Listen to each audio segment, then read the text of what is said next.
What's up, everyone? It's Cradiac. This is video 2 of my GameCube portable work log. Basically, since the last time I made one of these, I think I left off where I just finished trimming the board. So I basically have the power regulator hooked up and was able to do my first test to make sure that it powers on.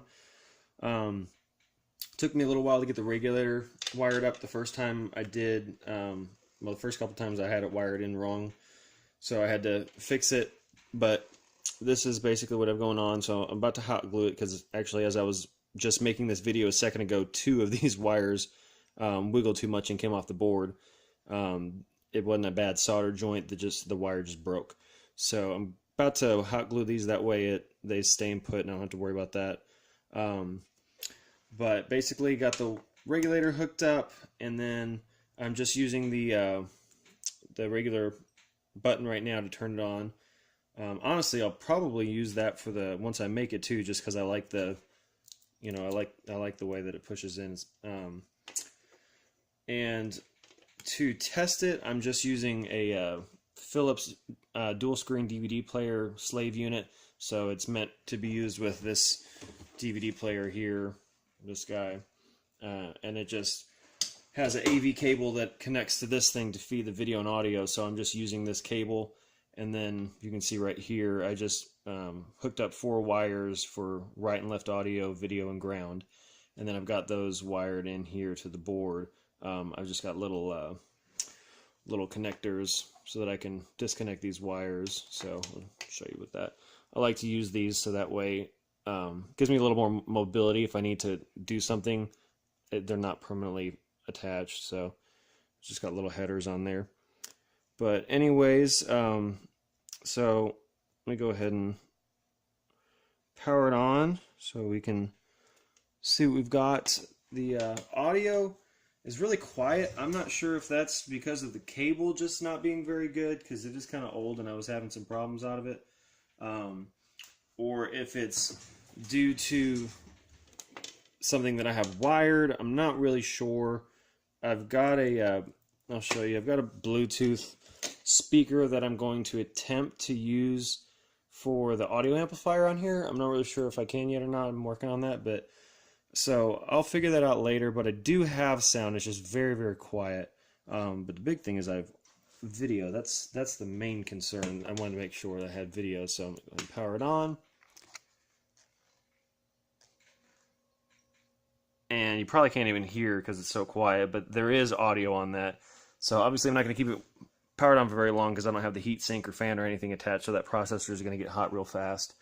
But anyways, yeah, so that is powered on. I'm going to go ahead and turn it off.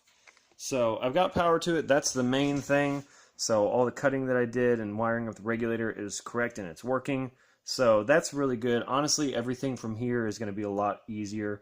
I've still got a lot of soldering to do. I've already got I've got the controller taken apart. I'm referring a lot to Mad Morta's GameCube portable work log. She made a nice GameCube portable, and there's a lot of really good information that she had. I'll go ahead and link her channel in the description. Honestly, she's probably, if you're going to watch a work log video and try to use it to make a GameCube portable, use hers because she's a lot better. But anyways, with these, I don't know that she used a third-party one like the one that I have. I don't think she did.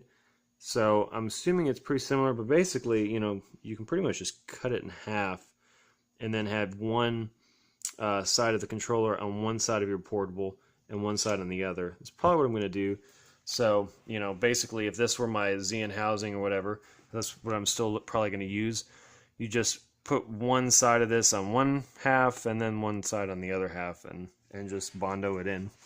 So that's basically what I'm looking at.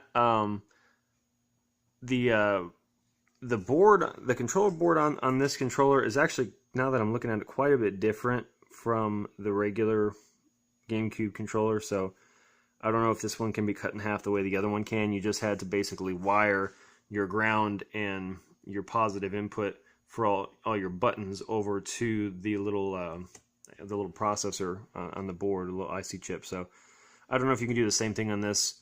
If not, I'll just go, I've got a couple of of regular GameCube controllers I can use too.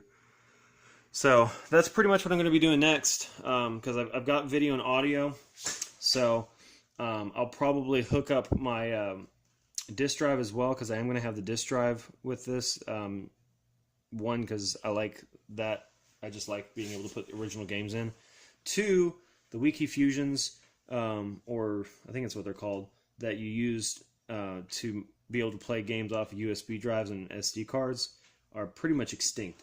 So that's not really an option anymore. So I'll probably hook that up next, just to make sure that it does read games and get the controller working. And by that point, I should have the housing and start figuring out how I want everything to fit in there.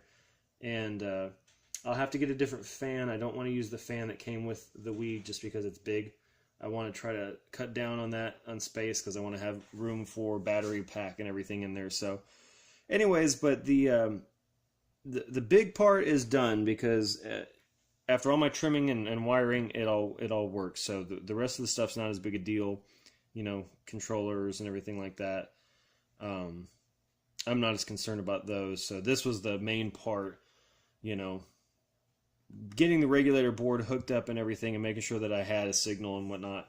That was the big part. So I was a little nervous after everything that I was going to have something wired wrong, and I was going to start smelling burnt PCB board because I messed something up. But it does work, so good to go so far. Hopefully I'll have an update before too long, and I'll have a little bit more to show everybody. So that's about it. Hope you enjoyed the video, and I will talk to you all soon.